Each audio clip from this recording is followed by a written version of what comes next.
మనకి మొక్కు అంటే ఏంటి? దేవుడి దగ్గరికి వెళ్ళి ఒక డీల్ చేసుకుంటాం ఆయనతో. డీల్, నువ్వు నాకు ఇది చేసి పెడితే నేను నీకు ఇది చేసి పెడతా.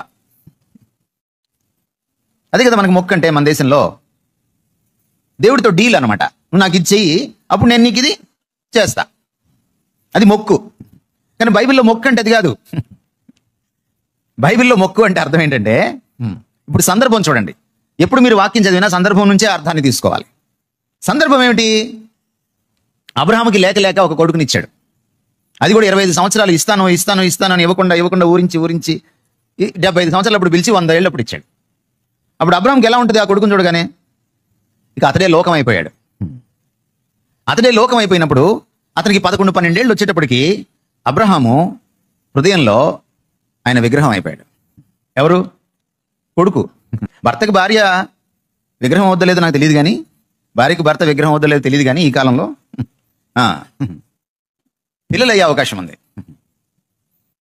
పక్కింటోడు అయ్యే అవకాశం ఉంది,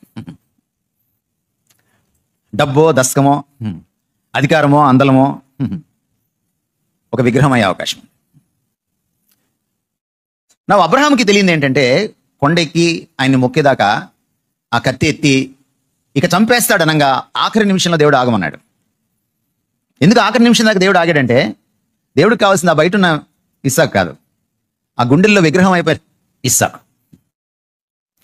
ఆ గుండెల్లో ఉన్న ఇస్సాకు ఎప్పుడు చచ్చిపోతాడంటే, వీడిని చంపేయని అన్నప్పుడు ఒక తండ్రి కొడుకుని ఎప్పుడు చంపగలడు? ముందు గుండెల్లో చంపుకోవాలి, అప్పుడే చంపగలడు. ఆ గుండెల్లో కొడుకుని చంపేసిన తర్వాత ఇంకొక సెకండ్ ఆలస్యం అయితే కత్తి వేటు అతని మీద పడుతుంది. ఎప్పుడైతే ఆ గుండెల్లో ఇస్సాకు చనిపోయాడో దేవుడు ఆగమన్నాడు. ఆరాధన అంటే ఏమిటి? విగ్రహాన్ని చంపేయడం.